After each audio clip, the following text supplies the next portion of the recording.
بسم الله الرحمن الرحيم الحمد لله رب العالمين والصلاة والسلام على سيد الأنبياء والمرسلين سيدنا محمد وعلى آله وصحبه أجمعين رب يسر وأعن يا كريم وافتح بالحق إنك الفتاح العليم. We're going to talk about ilm al-suluk, the science of wayfaring. We know that religion is like riding a bicycle. You have to keep on the pressure on the pedals if you're going to continue to make progress, or else you're in danger of simply falling over. There has to be a constant effort. وَالَّذِينَ جَاهَدُوا فِينَا لَنَهْدِيَنَّهُمْ سُبُلَنَا. Those who make an effort for our sake, we shall guide them to our ways. That Islam is not a place, it is a process. That the Sharia is a word that means a way. It is a means to an end. The Sunnah is also a means to an end. It means a way or a road. And that the destination is Allah subhanahu wa ta'ala. إِلَى اللَّهِ تَصِيرُ الْأُمُورِ. All things go back to Him. Inna lillah wa inna ilayhi raji'un. We belong to Allah and we are returning to Him. Kullu shay'in halikun illa wajha. All things shall pass away and be destroyed except His face.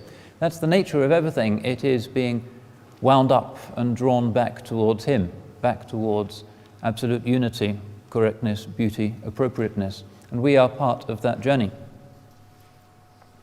But our wayfaring is different from the wayfaring of everything else in creation. Everything else in creation is traveling towards Him insofar as it is in the grip of time. Time which no one can defy and which it has us constantly progressing at a standard speed back towards the Yawm al-Jam'ah, the day when all things are gathered together once again. Human beings are part of this in our physical form because we can't do anything about time, and we may fret about aging, and we may worry about death, but we can't do anything about those things despite the best efforts of plastic surgeons and the cosmetics industry. Even Michael Jackson himself, the idol of the age, has his own ajal, his own time, which is decreed for him and which he can't change. Ala ila Allahi tasirul umur. Verily to Allah do all things travel. We are all on that path. That is in our physicality, in our bodies. We have all been born without exception. We are all in the state of moving towards the grave. We will all enter the grave one day at precisely the moment decreed by Allah subhanahu wa ta'ala. We are in the grip of dahr, we are in the grip of fate, of time, of the inexorable laws of matter. But there is something about human beings that makes that a little bit more complicated. Which is why when we speak of qadar, decree, we don't quite mean predestination. We very nearly mean that, but we don't mean jabr, complete compulsion. And this is a deep mystery. And there is an answer to it, but the answer to it lies in the heart and not in the brain. The more the brain tries to figure out the mystery of the human will, the more it becomes perplexed and anxious.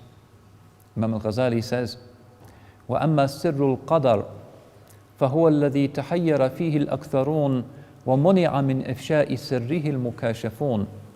As for the secret of Allah's decree, His determination, it is the thing that has confused most people and whose secret may not be disclosed by those who are people of kashf, those who are people of illumination. To use a very loose metaphor, we might say that if you're part of the created system and you're operating in 2 dimensions alone, you can't understand it from a 3-dimensional perspective. But if you're in a state of kashf and you see things as it were a little bit from another dimension, then things start to fall into place, and then the paradoxes are no longer paradoxes. But we're not people of kashf. We are people just of zahir, if we're honest. And maybe very occasionally we see something that indicates that this world is not quite the set of inflexible material rules that it seems. Perhaps something strange is given to us, a premonition of somebody's death, or something strange in a dream that turns out to be an uncanny foretelling of something, or an unveiling of something that's happened somewhere else.